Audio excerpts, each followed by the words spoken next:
I did not realize going into this that Freaky Tales is an anthology. I just jumped right in and was a little lost. But anyway, yes, it's an anthology.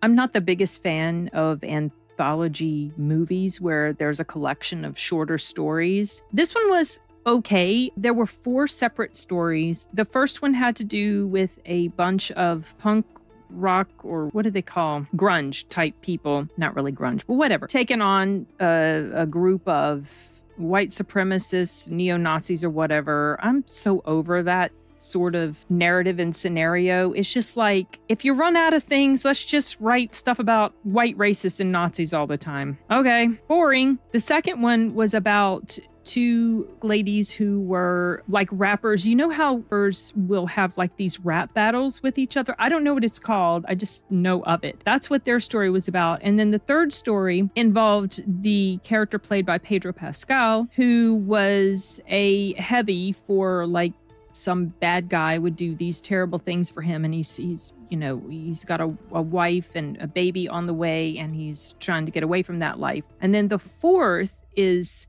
about some basketball player, I think, who takes revenge on people that rob his house. That's just kind of a very quick overview of the different stories. I think the first story was the shortest one, thank goodness, and it felt like each one got a little longer. Maybe by the time the last one came along, maybe that one was the longest. I'm not sure. I wasn't aggressively timing them, but that's just kind of the basic setup for Freaky Tales. I was not as impressed with this as I thought I would be, partly because it's an anthology, but also partly because some of the characters in here, the way they were portrayed, the way they acted, felt so over the top and extreme and ridiculous, like the Nazi people, and then the punk rock people that they were fighting. And then there's a cop in here that's played by, Ben Mendelsohn, if that's his name.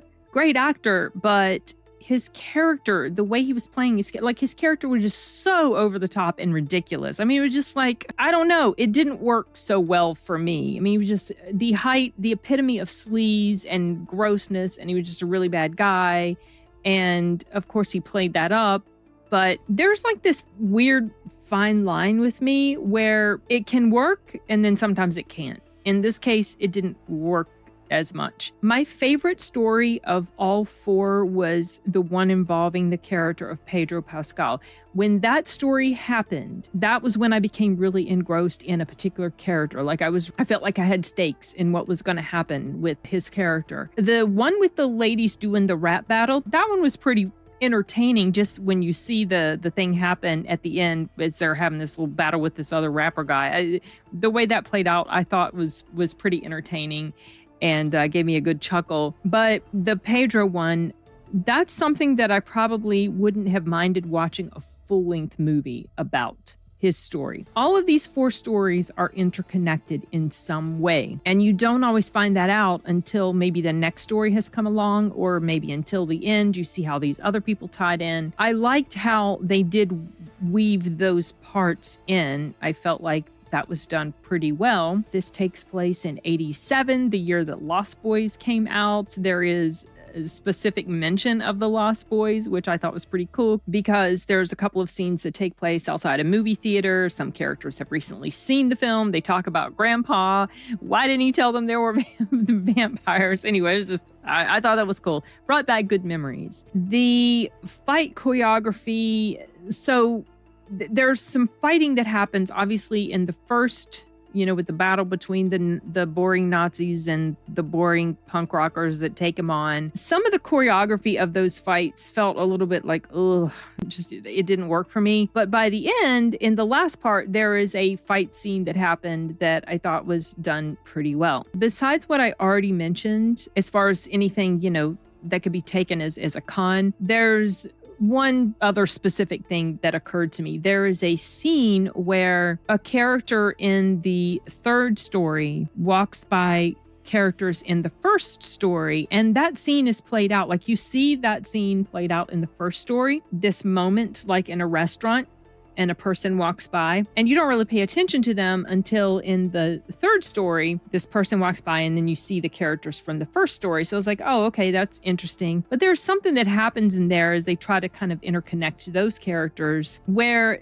these people that are sitting at this table that the character walks by, and he goes a few tables down, and he sits and he has a conversation with someone that's there. There's a moment during that scene where the people that he walked by hear part of this conversation that he's having with the other person at the booth. And since they were not talking in raised voices, there is no way they would have actually heard this conversation take place. So I thought that was a little bit lame. I'm not sure why this was done, because it just wasn't something that came across as believable to me. But that's kind of a small complaint. I didn't hate this movie, but I didn't feel super impacted by it. I wasn't just hanging on to every minute of it, so ready to go on to the next story. I was actually, quite frankly, by the time the third story came along, I was ready for it to hurry up and be over. But then the third story happened, and I liked that.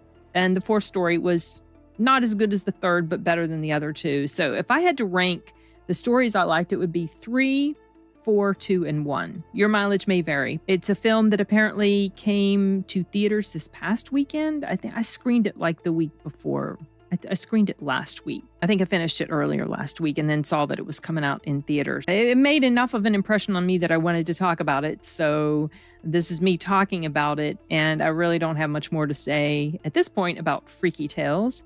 So I am wrapping this one up. I'm going to try to film one more review. We'll see you guys later. Bye.